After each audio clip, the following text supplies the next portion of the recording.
तर मित्रांनो, काल झालेल्या मॅचमध्ये IPL 2024 व 42 सामना कोलकाता नाईट रायडर्स विरुद्ध पंजाब किंग्स यांच्यात कोलकाताच्या ईडन गार्डन मैदानावर खेळला गेला।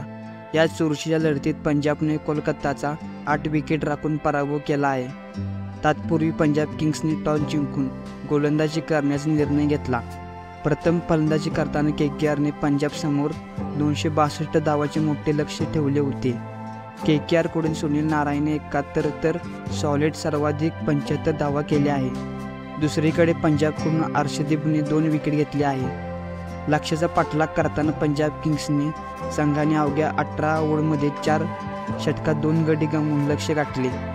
पंजाब किंग्सकडून सलामीवीर जॉनी बेस्ट्रोने नाबाद 108 धावांची तुफान शतकी खेळी केली। कोलकाता नाईट रायडर्स संघाकडून सुनील नारायणने सर्वाधिक 1 विकेट घेतली। तर मित्रांनो, व्हिडिओ कसा वाटला कमेंट करून नक्की सांगा। चॅनलवर नवीन असाल तर चॅनल सबस्क्राईब करा। जय हिंद, जय महाराष्ट्र।